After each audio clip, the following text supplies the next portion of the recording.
Good evening, folks.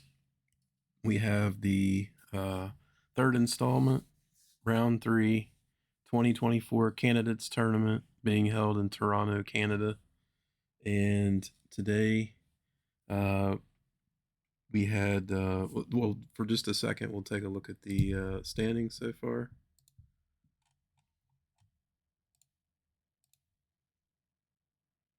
So you have the cross table here, and as you can see, Jan Nepomniachtchi and Fabiano Caruana and Gukesh came in tied for the lead with 2 points out of 3 games. And today was the fourth round. You had a couple players tied with 1.5. The 2 Indian players. So overall, the Indians are doing pretty well so far. Um, and now we're going to dive right into it. Round 3. I'm sorry, I'm showing you the scores after today, but yeah, coming in, Fabiano and Jan Nepomniachtchi and Vidit Gujarati were the only 3 players at the top. So you guys can check that out on your own, and we'll dive right into the game. So we'll start again with what I feel like was the least eventful game, and then we'll move towards the most exciting game in that order, at least from my perspective. So Najat Abasov was white in this game against Hikaru Nakamura. Both players in this game were coming off tough losses yesterday. So let's see how this game went. D4, D5, Queen Pawn game, C4, and then C6. I've mentioned this in previous videos, even though this opening has not been played yet. It was played in this game. This is called the Slav Defense. Nakamura employs the Slav. And then Najat Abasov in this game chooses, there's many different moves here, but in this game, Najat Abasov chooses C takes D5. And this usually makes chess players cringe because this is what is referred to as the exchange Slav and is well known as one of the least ambitious openings as white. Although these days there are a few new wrinkles, to be honest, in this opening, in this variation of the opening. And it's considered to be very drawish, and it's hard to make something for either side. Let's see what happens in the game. C takes D5, knight C3, knight F6, knight F3, knight C6. You can see again perfect symmetry. And now white is the first to break the symmetry, plays bishop F4. And obviously, since he's threatening something, black cannot respond with bishop to f5. Well, he could play bishop f5. Actually, bishop to f5 has been played, as you can see over here, like 5,000 times. But usually what happens is after e3, e6, again, perfect symmetry so far. The move bishop to d3 is played, and that move usually ends the symmetry because black usually needs to respond.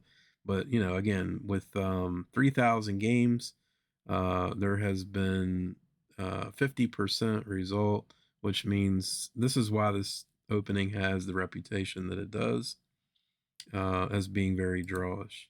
It's 50%. So, which is white's win ratio. In the game, Nakamura chose a6 because white is threatening to play knight to b5.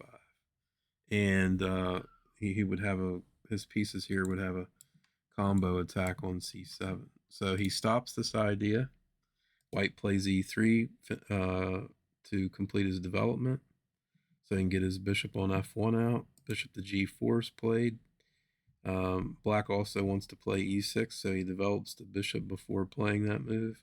And now white puts the question to this bishop, and black is pretty much obliged to capture on f3. If he does not capture on f3, there's a stem game here where Garry Kasparov, none other than the former world champion Garry Kasparov, in a simultaneous exhibition, played the move g4, bishop g6, knight e5, and after e6 pushed up h4 and had a very dangerous attack for white. So it's kind of necessary that to keep the bishop outside the pawn chain at least, that you just give up the bishop. Now this does give white the bishop pair, but black is very, very solid, very hard to make anything out of the bishop pair because they don't really have great lines. Even though the bishops have, we're going to have some great diagonals like this. Only the light square bishop, like this bishop on f4, doesn't particularly hit anything. It's just hitting a lot of air. So it's not really threatening anything. It does have mobility. It is a good bishop, but you know, good bishops are usually ones who have the ability to attack weaknesses in the opponent's camp. So in this position, white played rook to c1. Nakamura plays bishop d6. He wants to trade off the dark square bishops. Bishop to d3. Bishop takes f4. Queen takes f4. Castle, castle, rook c8. It was pretty obvious looking at this position that the players were both going to be content with a draw. Neither player had done anything marked to preserve any type of advantage in this game. The move queen f3 is played. Queen d6, and white literally just backs his queen up to the second rank to defend, and he's basically sending a signal to Nakamura like, do you want to draw with this type of play? Okay, so there's no doubt about it. Knight d7, queen d2. He's literally just moving pieces around, not creating any weaknesses with the pawns. And here I go, get hitting the wrong button again. Okay, so the move queen d2 is just all about, you know, securing the, because you're wanting to trade off all the rooks on the file, and you know, like white's sending every signal to Nakamura here that he's going to be content with a draw. Nakamura probably wanted to. No, I'm not going to say he wanted to play. I don't think he would have played the Slav and gave the chance for an exchange of Slav to occur. So in this position, knight b3, queen b4. I'm not going to spend a lot of time on this game. They traded queens. The bishop comes back to b1 to defend the pawn. And king f1, bring the kings to the center. b6, bishop d3, attacking the pawn on a6. He simply defends it while attacking the bishop. Bishop retreats back to b1 to defend the a2 square. And the knight comes back to c6, and they repeated that position 3 times and shook hands. Okay, on to the next game. That one's not worth, honestly, just not worth spending any more time on. In fact, probably one of the, to be totally honest, probably one of the worst games I've seen in the candidates match. In a candidates match in my lifetime, at least.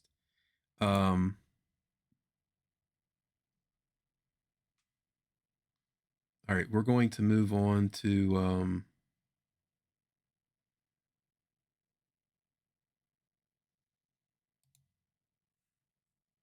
Gukesh playing the white pieces against Jan Nepomniachtchi, and Gukesh is playing white. Gukesh is one of the leaders. He was able to win with the black pieces against Praggnanandhaa yesterday. In this game, he starts with d4. Jan plays knight f6, c4, e6, g3. And this opening is known as the Catalan opening. Black challenges in the center with d5, and after bishop g2 plays c5. So he's going right for it. He wants liquidation in the center. Black is, for most of this game, was playing to try to, you know, stay solid, achieve a draw, and he was able to do so in the end. Let's see how it plays out. This is transposing from the Catalan to what's known as the semi-Tarrasch defense, which I explained the other day. Distinguishes itself from the Tarrasch defense because instead of capturing on d5 with a pawn, accepting an isolated pawn, you capture on d5 with the knight instead. So here white plays knight f3, and Nepomniachtchi takes on d4. And as you can see now, after the pawn on d4 gets captured, there will be a symmetrical pawn structure. Castle, bishop c5. There were other moves here as well. If black plays knight c6, knight takes d4, bishop e7, or let's say bishop d7, there's potentially a move here, knight f5, which is a little bit annoying because after, say, e takes f5, queen d5, bishop to e6, you can see your pawn structure is a bit damaged. Even though the bishop on e6 is more active, white can avoid exchanging queens and maybe create a little bit of noise here. This position somewhat favors white just a tad, but I don't think it's anything special. But so the move that Nepomniachtchi chooses, bishop c5, avoids this because now after knight takes d4, you can just simply castle and avoid any of this nonsense, and the knight can go back to b3, attacking the bishop on c5. The bishop decides to retreat to e7. This way it keeps its flexibility. So, if he was to retreat the bishop here, the bishop's only staring at the king's side, whereas the bishop on e7 has the potential to eye both sides of the board, potentially come here and hit a pawn on b2. So this is all about flexibility, really. So e4 played, knight to b4. And the threat here is that black would like to take the queen on d1. And when white recaptures, play knight c2, which wins the rook on a1. So white has to respond to that threat. He plays knight to c3, knight 8 to c6, bishop to e3. So both sides completing development. As you can see, this little bishop on c8 as a lot of times is just a passive piece for the moment. So, black would try to, black decides to exchange queens to relieve some of his cramp. And then he plays a very nice move, knight to e5. And the idea of knight e5 is that you're controlling the white squares. So as you can see from the arrows and the circles here, that black is hitting d3, g4, potentially going to c4 to attack this bishop on e3. White doesn't really have any advantage here, and he decided in the game to drive the b4 knight back with a3 after knight bc6. White plays f4, but after knight c4, which attacks the pawn on b2 and the bishop on e3, the bishop has to come back to c1 to defend both of those threats. And then black plays nice move f6, which defends the e5 square, because in this position, if it was white to move, he would like to play e5 and open up this bishop influence onto the queen side. But now e5 is pretty much not possible because black is controlling that square. White would simply lose a pawn. So white chose to play rook f to e1, centralizing the rook. Rook to b8. Just getting the rook sidestepping this diagonal for tactical reasons. He'd like to probably play b6 at some point, or maybe even b5, and develop this bishop, but he sidesteps the diagonal for tactical reasons. And here, I thought that white had made the best out of his situation. He plays this move bishop to f1, which I give an exclam. And it's pretty obvious move. Maybe it's not deserving of an exclamation point, but I thought that it was a good move. And black leaves black pretty much no choice. He has to retreat to d6. And then after knight to b5, knight takes, bishop takes, king f7. Just coming to the center with the king. It may have been a little bit more prudent to play e5 in this position, because black does come under a bad position here in a few moments, and we'll see that in a moment. Bishop to e3, a6, bishop to e2, b5, knight to c5. Rook takes to d8, rook takes, bishop takes, rook c1, and now bishop to b6. And this position, king f2, stepping in the king with the king up, bishop takes c5. Quite committal decision here. But I'm not sure what else black does. He's a little bit cramped. White does have ways to improve his position. Very difficult for black to improve his position. He is with a little bit tied up with space. These are the end games that you'll see in Capablanca's best chess endings. And Capablanca usually was able to win these types of end games. Bishop takes c5 was played. That gives white what's called the bishop pair. And I talked about this in a couple of the past videos in this tournament. It is an advantage to have the bishop pair. And we're going to see why actually in this position. And it's kind of highlighted the emphasis of the bishop pair. A lot of games, a lot of times in the middle game, it's kind of a mystery as to why that we say that the bishop pair is an advantage, or at least to the novice intermediate player. But you're going to get to see firsthand in this end game why that having the bishops is particularly dominating. And what happens here after bishop b7, king e3, rook to d8 is white in this position had an opportunity to dominate with the two bishops, but he missed it. And this is the type of position that, you know, if you want to take a look at it for yourself and pause the video and see if you can find the best move for white, go ahead and do that. But in the game, white chose the move bishop to b6, attack the rook on d8, and the rook simply stepped up to the 7th rank. And black's certainly improving his position by doing that. Stepping back for a moment to this position, white did have an opportunity to play the move a4. Oops, sorry, a4.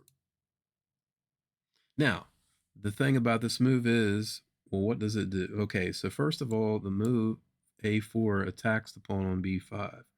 And since the bishop on e2 is also hitting pawn on b5, we are threatening to win this pawn.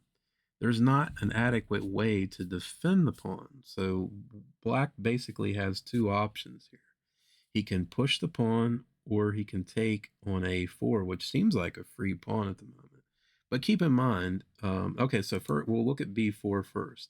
If b4, white has a very strong move, rook c4, which attacks the pawn for a second time. So we're just threatening to play bishop takes pawn, knight takes, rook takes. Very simple. If black defends the pawn on b4, then we have the move bishop to b6, because black is not going to be able to hold this pawn on a5. If he plays rook to d7, then we can play rook to c5, and we get this pawn on a5. If he plays rook to a8 to defend the pawn on a5, then we step back with the rook and we bring the bishop. And we threaten this knight on c6, and he's not going to be able to hold the knight on c6 and the pawn on a5. This is the point. And if the rook, and also the knight cannot move, because we'll be threatening rook to c7 check, forking the king and the bishop on b7. So in this position, black is just lost. Now let's go back and take a look at what happens if b takes a4. Same move, rook c4, attacking the pawn on a4. And the point is, after, say, a5, rook takes a4, black really has nothing better. We have kind of the same plan here. We want to play bishop to b6. We want to play, notice that the king does a great job of keeping the d file closed to the rook on d8 so that black has no counterplay. Very important. So again, we're just going to try to corral this pawn with this bishop pair. The bishop pair is dominating the bishop and knight for black, particularly the knight on c6. The dark square bishop is unopposed and just has its way, and the knight on c6 is completely dominated by this dark square bishop. Rook to a8, bishop to c4, and now the point is we're not so much worried about the pawn on a5 yet, but we are threatening to play the move f5, taking advantage of this pin on the king. So black's obliged to place g6, but we play f5 anyway. And then after g takes, e takes, we are picking up this pawn on e6. For instance, bishop to c8. This breaks the bishop's defense of this rook and enables us to play this very strong move b4. And now black cannot capture on b4 because the rook on a8 is undefended. So very, very complex, very deep, but these are precisely the moments that win games in the candidates tournament, and Gukesh simply missed his opportunity to do so. So in this position, bishop to b6 was played, rook d7, rook to d1, rook takes d1, bishop takes d1, g6, bishop c5, h5. And as you can see, most of these moves black was playing was to stop this possibility of this bishop coming here and white potentially utilizing that diagonal. But now that the rooks are off the board, everything's a lot less dangerous. The position's just pretty much a draw. There's really nothing that can be done. There's no longer any tricks. A takes b5, a takes b5, f5, king g7, fg6, bishop g4, bishop c2, bishop to e6. Very well played by black. King d2, b4, shutting everything down. And now this bishop on c2 actually looks quite pathetic because all of his pawns are on white squares and he has absolutely no mobility, particularly since this pawn is on b3.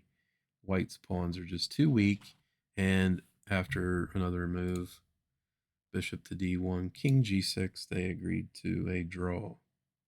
So that was that game. Let's move on to the next game. All right, first of all, I need to close this game. We just looked at that game.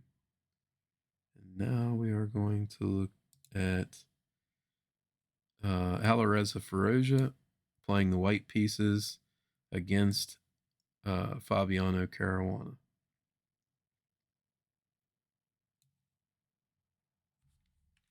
Alireza came into this third round with a draw and a loss. And Fabiano Caruana is one of the leaders. He came into the round with a win and a draw. So at 1.5 out of 2, he was tied for first. And he managed to achieve a draw after a hard-fought game in this game, remaining as one of the leaders. So e4 played, c5. Fabiano chooses what is called the Sicilian defense. Knight f3, knight c6, bishop b5. Now you may remember seeing this opening referred to as the Rossolimo variation of the Sicilian defense, and this was a favorite and played by Fabiano Caruana in the last round against Abasov. So Firouzja tries to play Fabi's own opening against him. That always makes for an interesting game when you're playing against an openings expert. So Fabiano chooses knight f6, attacking the pawn on e4. White responds knight c3, defending the pawn on e4. And then there's several different moves to play in this position. As you can see there's been tons of moves tried here, but pretty much like 4 or 5 main moves. In this game, Fabiano chooses knight to d4, which has the best results for black. and white chooses to move e5, pushing the knight away from f6. If white would have taken the knight on d4, after c takes d4, knight e2, knight takes e4, knight takes d4, you're leaving black in this position with the central pawns. This is not something that you would normally want to do. Say after a6, bishop d3, knight c5, bishop to e2, e5, knight f3. You know, the central pawns are moving forward. This position is considered to be equal, but I think that most black players would, Sicilian players would love to have this position because although the position's equal, it's much easier to play the black pieces. Alireza avoids that. He plays the move e5. And now Fabiano goes for knight takes b5, getting the bishop pair. Knight takes b5, centralizes his knight, and forces white to make the move c4, which is kind of a little bit weakening as far as the context of the center goes. The knight comes back to c7, where it challenges this knight on b5, and white brings the knight back to c3 because that knight was no longer doing anything productive from b5, and now Fabiano expands in the center with d5. And this move, to me, it appears like that black is just simply equalized here. I don't think that white has anything from this position that would warrant an opening advantage, but it's a chess game nonetheless. So let's see what happens. Some of the players in Chess Dojo pointed out that the move played in the game was e takes d6 en passant, but some players had pointed out that maybe d4 was interesting, and I looked at this a little bit. I think that black should respond with d takes c4, and then maybe if white plays bishop e3, black should play g6 and play the position this way, because I think that black has a good opportunity here. Now, with that being said, white did have a very dynamic try in this position with d6, but if I analyze correctly, I think after e takes d6, knight e4, again, very dynamic, d takes e5, queen takes, king takes, castle with check, king e8, knight takes e5, bishop to e7, rook h to e1, and then the very important move, knight e6 to block the e file. And after bishop h6, it's kind of one of those situations, you know. I mean, black has two pawns, but you do have the black king in the center. It's just it's hard to see without the queen and without pawn moves exactly how the white would make any progress here. I labeled this position as equal. I said that probably, you know, these extra material there would be ways for white to basically win back his extra material. He does have some dynamics. For instance, black has to be very careful in this position because of the position of his king. For instance, let's just take a look at what would happen if he would leash out with a move like f5. Then after, like, say, knight to c3, the knight attacks the pawn b5, maybe threatens to come to d5, depending on what black does. Here you could defend the pawn on b5, and we have this strong move, knight c6. And black really has no option but to play king f7, and then after knight d5, attacking the bishop on e7 twice. The bishop really doesn't have a good place to go. For instance, bishop d8, knight e5 check. I mean, look at this position. All of black's pieces on the back rank. White has these very powerful centralized knights. And like, say, after king e8, g3, bishop b7, knight to c6, crushing move, opening up the attack on the knight on e6. If you take on c6, I capture on e6. And then if you play king d7, I have knight f4 check. So, um, actually, I could probably just play. Let me see, knight b7. Yeah, take. Yeah, this should be winning for white. In fact, so it's very that's is a very tough position. So I thought that maybe d4 did have a point, and the commentators were correct that maybe this would have caused Fabiano the most problems. In the game, Alireza chooses e takes d6. Fabiano recaptures, and he plays the move d4. Now, black completes development.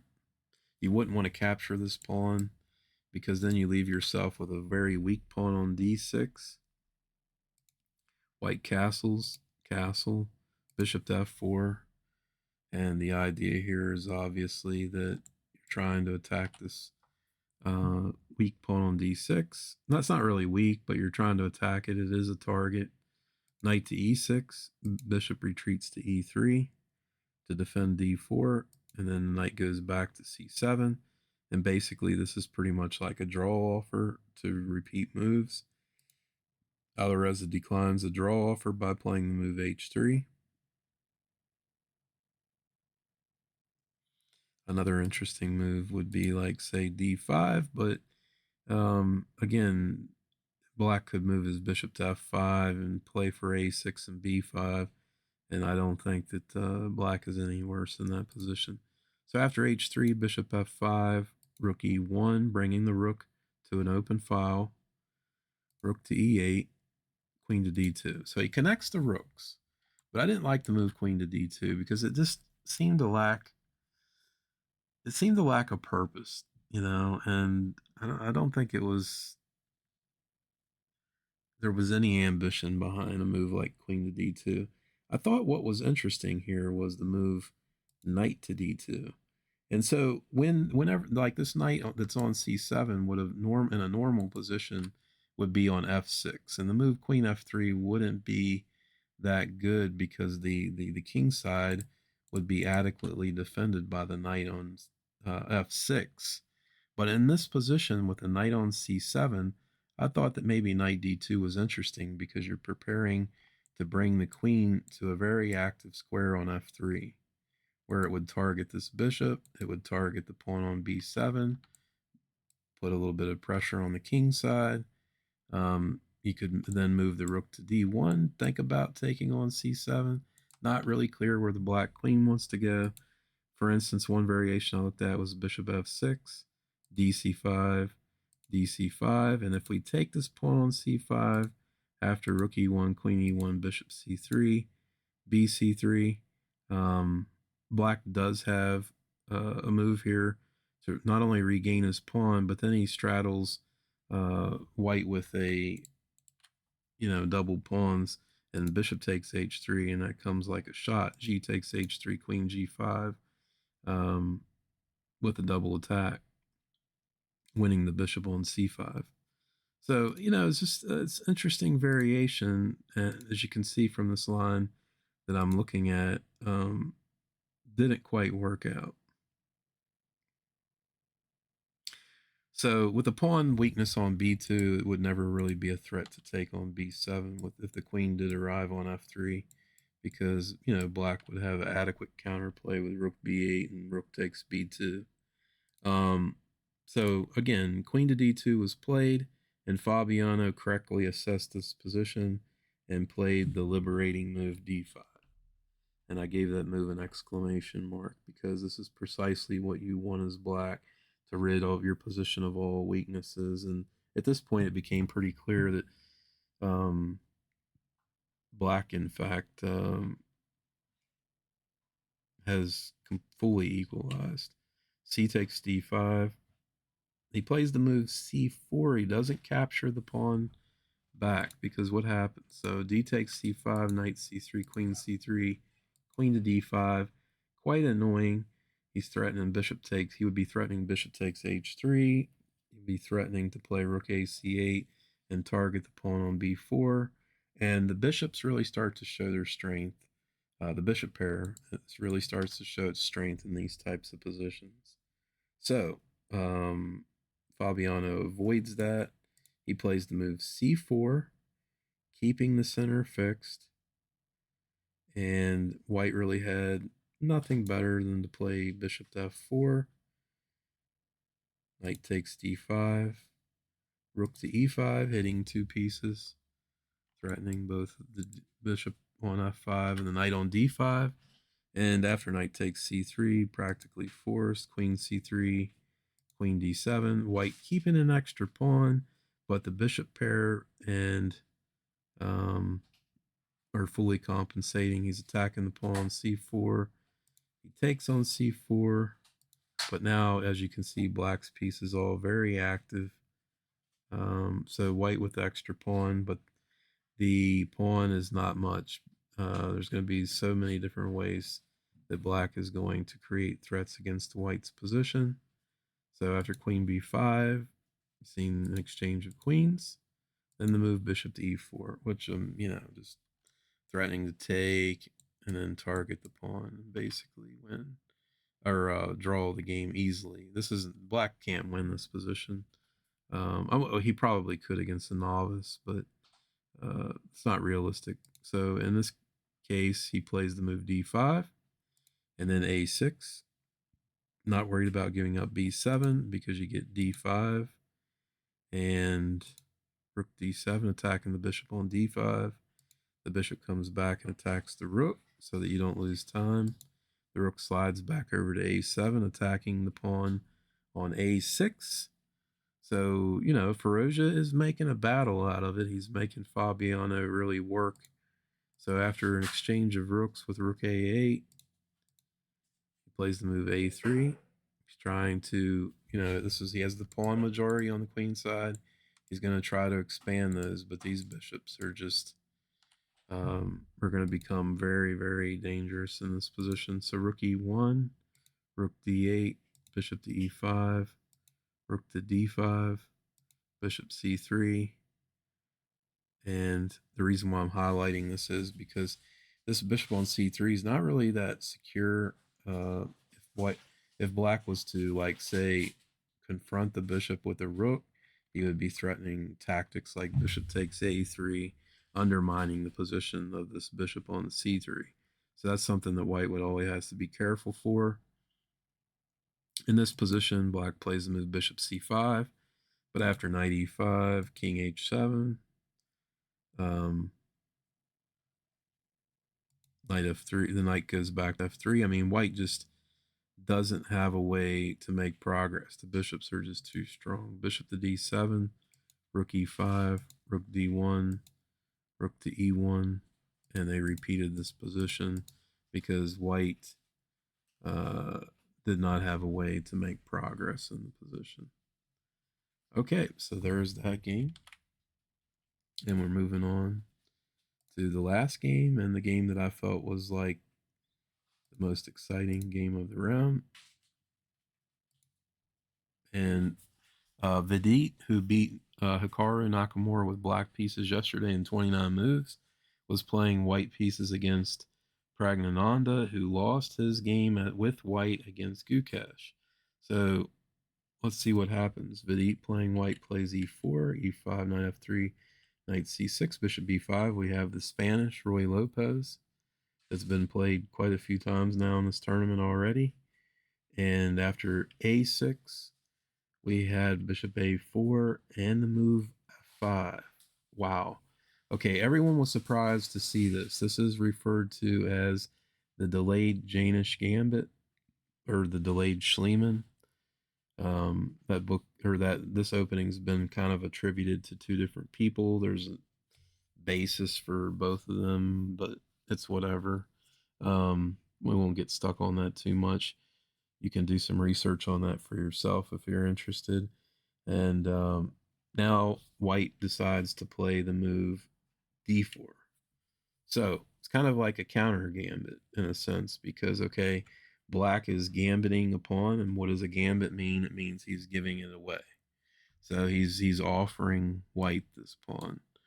Well, what happens, if white takes this pawn? Black's idea was to play the move e4, driving this knight away on c3. Very common idea. And the problem is the bishop on a4, the knight on f3. This knight on f3 doesn't really have a great place to go, except backwards. And it's never great to go backwards, right? And then black would expand in the center with d5 and corral this pawn on f5 anyway. So you just wouldn't keep this extra pawn is the point. There's no way that you're going to keep the extra pawn. So for that reason, white doesn't take the extra pawn. Instead, he plays the move d4, pawn to d4, which in Ivan Sokolov's book, Grandmaster Sokolov, has a book called the Ruy Lopez Revisited. He says that this move is white's best move. And here, black chose to play e takes d4.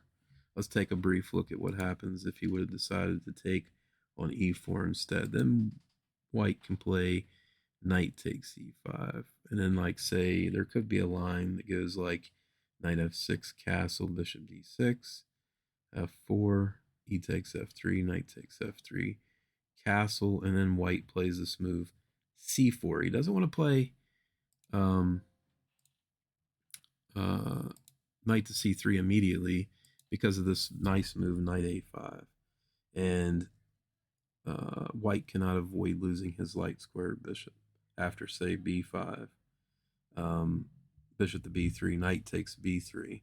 And then he'll have a tempo, in fact, to develop this bishop on c8, which at the moment is locked in because of the bishop standing on d6. It couldn't develop to this diagonal.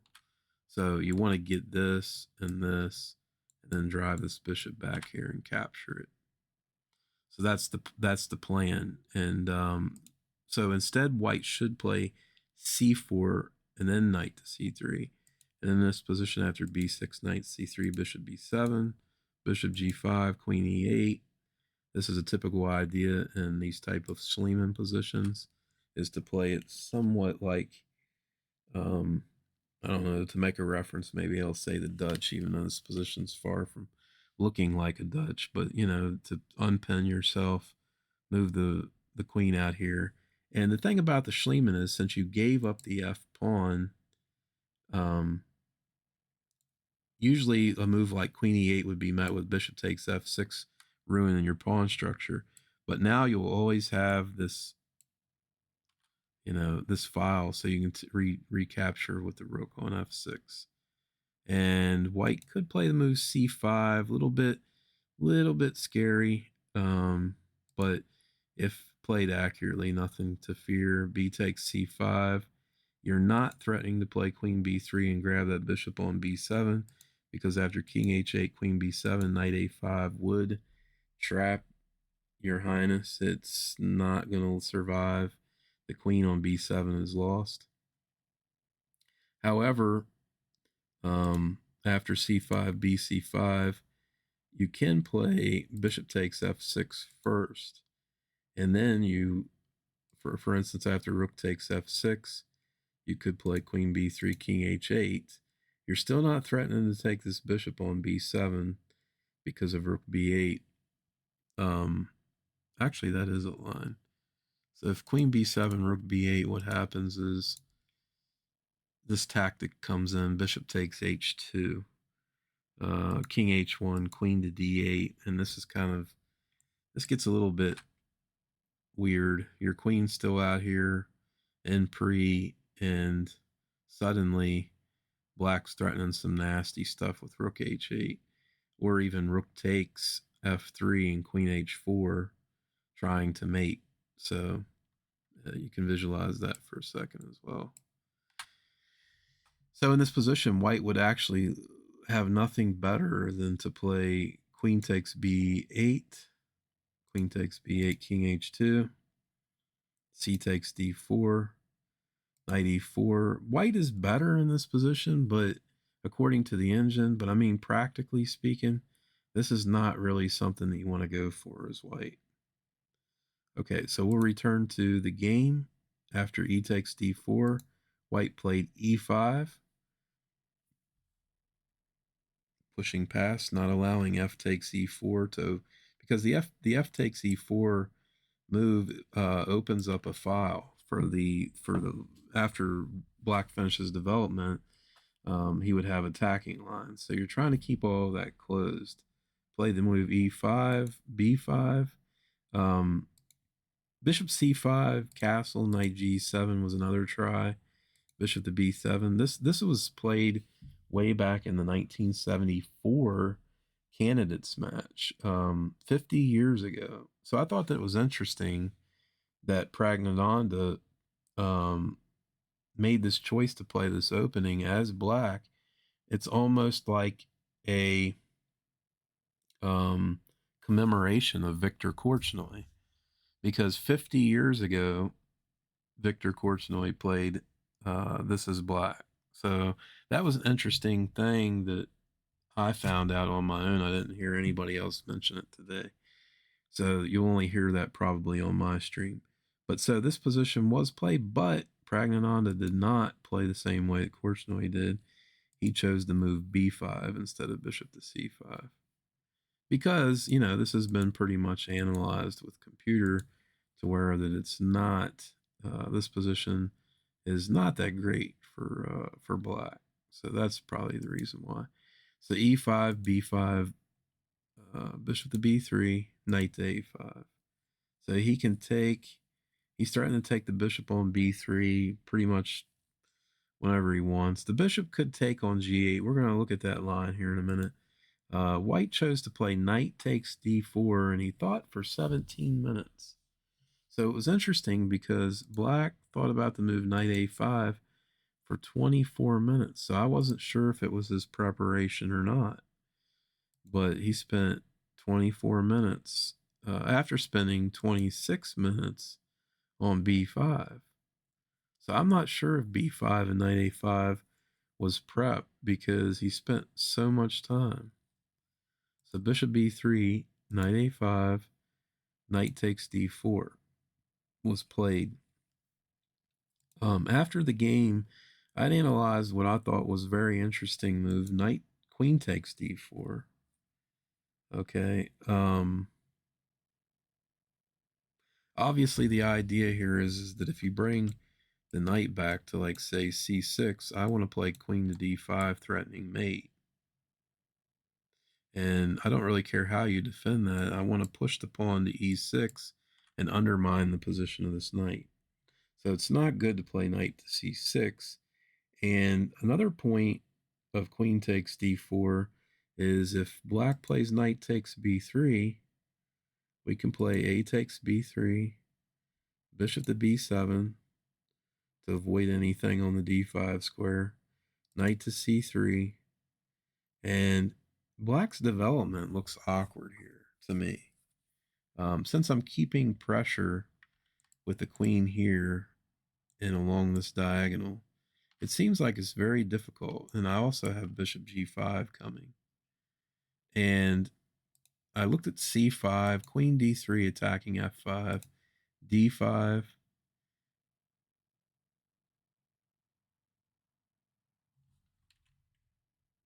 And I thought this position, like say after knight to g5, as you can see from the computer's analysis, is very, very dangerous. Very, very dangerous for black.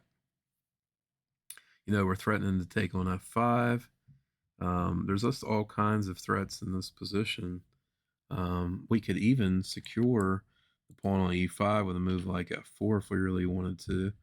So it's just, to me, you may even be threatening to play knight takes b5, because after a b5, queen b5, you may be able to play queen takes b5, and then it's hard for the king to move without giving up the bishop with check. So there's all kinds of tactics going on in this position. So I thought that queen takes d4 was very interesting. Another line would have been like knight to e7, bishop to d2 attacking the knight on a5.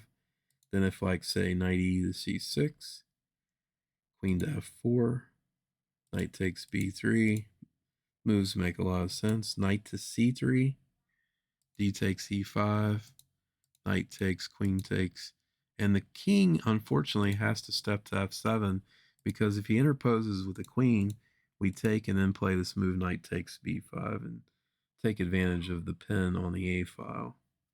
So after queen takes e5, king to f7, not a move that you would really want to play. I just felt like the white was better in this position. So queen takes d4 would be probably an interesting novelty for someone to play in that position. But in the game, Vadit chose knight takes d4, bishop to b7, and then he took on the pawn on f5. And there was a lot of other interesting moves. I mean, it's pretty obvious that taking on the pawn on f5 is interesting, but one move that commentators were looking at was bishop takes g8, rook g8, knight f5, because this puts you in the position where you cannot castle kingside any longer. So we know the address of your king. It's either the center or the queen side. Always eliminating the possibilities like this, it makes it much easier to play a position. So in this position, maybe white doesn't have much, but it seemed like an interesting alternative to what was played. After, say, g6, you can ignore the attack on the knight is kind of the point and just develop, because if he takes the knight, you have queen h5 check, and the king is in a bad way. He can't step up because we have bishop g5, and if you play rook g6 to block, we attack that. And after a few moves like this, for instance, this position looks pretty tough for black. So, but this is giving up a piece. So it looks like a tough position for black. We would be threatening things like castle queenside and then e6. Not sure. It's difficult for black to castle. Obviously, it's really difficult for black to do anything. And you see that the candidate moves for black are just silly moves, like bishop to h4 and bishop to b4 and such. So very difficult position. You probably have to find this response just to avoid that e6 threat, like I was saying. But even in this position, you could play e6 anyway. And after this, you have to play this move. And then there's this move knight to d5, as you can see from the engine, because you can't take with a bishop. Your rook is on e1 is hitting, but this rook is hanging. Just all kinds of madness going on here. I'm not going to analyze that, but that is something that someone could look at. Knight takes f5, played in the game. Knight takes b3. That bishop was too dangerous; it had to go. And then the move d6, which I thought was a very good practical choice by Praggnanandhaa. He has to rid himself quickly of the weaknesses in his position before white's able to take advantage. So queen e2 was played, threatening e takes d6, queen to d7, and now e6. Obviously, black is hitting the knight on f5, so a move like e takes d6 isn't such a big deal. Black can sidestep to f7, and now that white doesn't have a light square bishop, the king position on f7 probably not that dangerous. And since this knight is under attack and he's also threatening to pin my queen to my king, this knight needs to come back to e3. And after bishop d6, it looks pretty obvious that black is getting developed and pretty much has a good game. I'm even going to say that black is slightly better there, regardless of what the engine says, because it would be much harder to play white in this position. So queen c6 was played in the game after e6, and then bishop g5, preventing black from castling queenside. g6, attacking the knight on f5. The knight retreats to e3, where it also defends the g2 pawn. h6, that bishop cannot remain on g5, and he plays bishop to f4, knight to e7, c4, very good move. Maintaining control over this d5 square is very important. And now b4, keeping the position closed, as black pretty much needs to. This position, very complicated, but from just looking at the position, it seems like that white's doesn't have anything. It's much easier to play the black position, in my opinion. And for instance, these pieces on b1 and a1, kind of tough to get them in the game to find good squares for the white knights. Let's take a look at what happens. Queen g4. So in this position, white is actually creating a threat. He threatens to play the knight to d5. So what would happen is, after black takes with the knight on d5 and the pawn takes and he captures, this pawn on g6 hangs, which has a destination to the king, makes the position black very vulnerable. So in the game, Praggnanandhaa, seeing that, played the move queen to c5, so that if knight d5, he can take with the bishop instead of the knight. The knight can remain defending g6. The bishop takes, c takes, bishop g7, and because of the weakness of the d5 and b2 pawns, black has nothing to be concerned about here. He has actually a better position. So after queen c5, Vidit castles. Praggnanandhaa plays bishop g7, eyeing the pawn on b2, putting the bishop on its best square. Knight to d2, developing, connecting the rooks. Castle queenside. Now, there was an argument about, well, not an argument, but kind of a debate as to which side that black should castle on in this position. A few strong players said that black should castle kingside, and a few strong players said that black should castle queenside. So in this game, we get to see castle queenside, but in fact, castling kingside was much better because the king won't be in as much danger in this position. So, like, there's really not much that white can do in this position. So I was looking at move like h4, but after rook f6, knight c2, rook e8, bishop e3, queen f5, black's just exchanging queens. And because of the bishop pair, I think that black would be much, much better in this position. And most of other than h4, I don't really see what white does here. I failed to really come up with any. And for that reason, I think castling kingside. So Praggnanandhaa ended up winning the game, but not without some trouble later. Let's look and see. Castle queenside, h4 played. Instead of h4, got Vidit misses an opportunity here. He had this move knight to d5. And the point was, after knight takes d5, he has this move e7 check, forcing the rook to d7. Otherwise, he would lose the rook on d8. And then you have this in-between move, knight e4. And I found it difficult to defend this position with black because the queen really doesn't have a good square to go to. What happens is, if the queen goes to d4,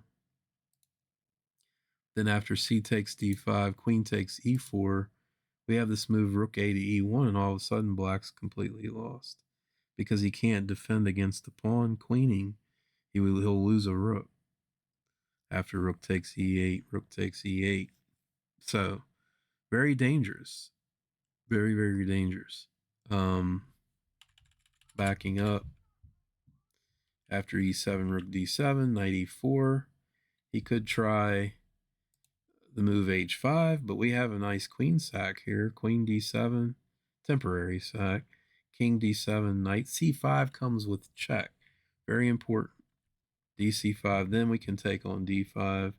And if rook e8, we have rook a to d1. Rook takes e7.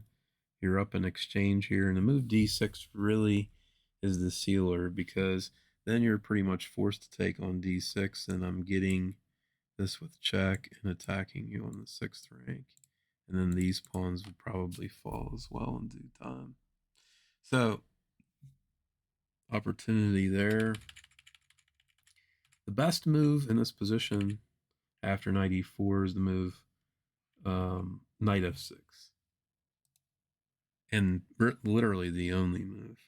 But even still here, after knight takes f6, bishop takes f6, rook f to e1, threatening the queen, the pawn. On e8, the rook must come to e8 to defend that threat. And then we take on g6, attacking the rook on e8 and the bishop on f6. Rook d to e7, only move, counterattacking the rook on e1. Black's threatening mate. Rook takes e7, rook takes, queen takes f6. And we've restored piece equality. We have the same amount of pieces and we have extra pawn. So the pawn on h6 is weak. This looks to me like that if properly grinded, that white would have chances to win this position. So for that reason, I thought that knight to d5 was a miss for Vidit. He played h4 instead. Then after rook d8, rook a to d1. Pragnananda grabs his pawn on b2. And then he plays knight to d5. But now it's too late because after knight d5, cd5, he can just play bishop to d5. This rook's no longer on a1, hitting a6. And Vidit chose to play e7 in this position. He had kind of like one opportunity here. He could have played rook f to e1 to defend the pawn on e6. Then if say g5, h takes g5, h takes bishop g3, rook to e7. This is pretty scary stuff. So even here still, it looks like, because of the threat to move this rook to h7, that white's probably just getting mated.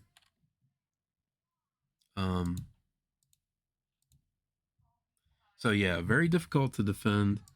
He played e7 check, king b8, bishop e3 attacking the queen. The queen moves to b5. It's probably its safest square, keeping an eye on the weaknesses in black's position. Knight to c4. White had to do something, kind of a desperation attempt. Now bishop to c3, securing everything, just the knight on c4 was attacking the bishop on b2, so it moves away from the attack. Very well supported on c3 by the pawn on b4. It's really difficult to find any counterplay here for white. He chooses bishop to d4. And here came a moment where Vidit had another chance, because Pragnananda makes a mistake here and plays the move rook h to g8 to defend the pawn on g6. But in fact, he probably should have played rook h7, just going after this pawn on e7. And then say if knight takes d6, kind of a desperation attempt. Bishop takes c3, queen g6, hitting both rooks and the pawn on d6.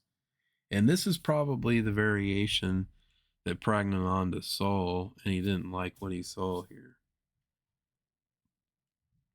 But he has a very, very strong move that just ends the game here. And not easy to see, obviously. Bishop takes g2, bam. And what happens is you can't take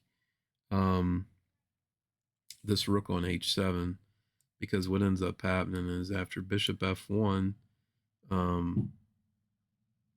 the c3 pawn becomes a huge problem. For instance, rook to f1, queen to e5, and he's wanting to take here, and he's wanting to push this pawn in due time. So maybe this pawn even comes as well. But the position of the white king is very dangerous, because not only are you threatening to take this pawn, but then you're threatening rook to g7 afterwards, and the white king is in bad shape. So there was that line. Bishop takes g2, very strong move. If white takes on d6, black simply goes king b7 and he's safe there. For instance, king takes g2, rook g7, king h2, rook e takes e7, queen d5. He has no choice but to exchange queens. And then obviously the rook endgame would be winning for black. Kind of like this. Should be a fairly simple rook and pawn ending for black. So, in the game, he played rook h to g8, and Vidit plays bishop takes c3, which is the correct move. B takes c3, and then he misses the mark here. He misses the last opportunity to save this game. I'm not sure if he was in time pressure, but he played the move queen to d4, which attacks the bishop on d5, but the bishop simply retreats. And black threatening to take the pawn on e7. White really doesn't have any counterplay. And now what could have happened here is that white could have found very difficult move to find, obviously, knight to a3. We're giving that a double exclam because the lines are insane. So what happens here is obviously the queen's being attacked. The queen is a defender. So you're always thinking, you should always think about moves that attack the defenders of pieces. Like even if you don't intuitively feel like there's anything there, you know, at least take a look at it. So in this game, it would have saved him a point if he would have found knight to a3, because after queen c5, there's this very strong move b4. And the point is we're trying to open the b file. The queen has to stay attached to the bishop on d5. We play b5, and after queen c7, queen to d7, entering the position. It defends the pawn on e7, and we're threatening to open the position. He can't take on a3 because we can take on d5, and his king's gonna get opened up. So it's all about opening the king up. This move is all about opening the king up. If he retreats to b7, which makes sense, we have the move rook d4, threatening rook b4, pinning the queen to the king. If he plays c5 to keep the rook off b4, we can retreat the rook to d3, attack the pawn on c3, and he's created weaknesses in this position here, obviously. So rook takes e7, queen g3 is a line, rook to d8, knight to c4, and you notice that the knight now has good influence in the position. Rook e6, rook takes c3, and this is anybody's game at this point. White has found counterplay, and now the black king's not as secure as it once was. So knight a3 was a mess. In the game, he played queen to d4. Bishop to b7 was played. Queen takes pawn. Rook takes pawn. And then this position is so bad. Black is simply wanting to open the g file and exert pressure against this pawn. Wishes that it was back on h2. That's the consequence of moves like h4. You always think, okay, I'm attacking the king side, but then later on, when you're not attacking the king side anymore, your opponent's done ran off to the queen side. These moves h4 you're gonna wish that you probably, more times than not, you're gonna probably wish that you wouldn't have made these moves, because they allow your opponent to potentially open up a file against your own king. So h4. Knight to a5 was played, attacking the bishop on b7. So he plays rook to e5. This attacks the knight.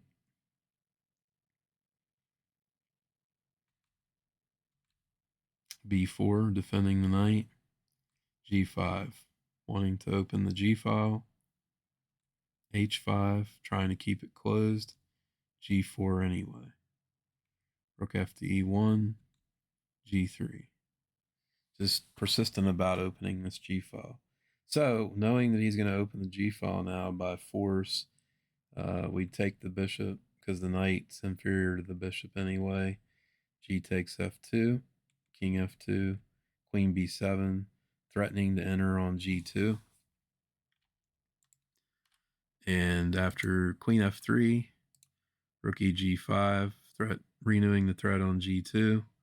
Queen takes b7, king b7, and the rook and pawn endgame is absolutely hopeless for white. He tried g4 and to get some counterplay against this pawn here, but white simply plays the move rook g5, rook h7. Now he is threatening rook d6. Black just simply plays taking on h5. No time for rook takes d6 because we're threatening this rook. The rook moves to d7, renewing this threat, and the king simply goes to c8 with gain of time. After rook e7, rook e5, rook g7, rook check, it was unavoidable for an exchange of rooks to happen on the next move, as the king has to come to the g file. The rook will check, exchanging off one pair of rooks. Then there's no threat to the black king, and he'll be able to win with his two extra pawns relatively easily. And for that reason, Gujarati Vidit resigned, and Praggnanandhaa is back to an even score now after losing yesterday. All right, guys, that wraps up our coverage of round 3. I hope that you learned something from these videos. Subscribe and follow to me if you don't mind. I don't mind about the subscribe on Twitch. I know that costs money, but I'm also going to be posting this on YouTube. That's why I said, because subscribing costs you absolutely nothing. Following on Twitch costs you nothing. If you want to subscribe to me, that's fine. I appreciate the support. If you do, if you don't want to, that's fine as well. I appreciate you stopping in, and stay tuned for round 4 tomorrow. Thanks for joining me. Have a blessed night.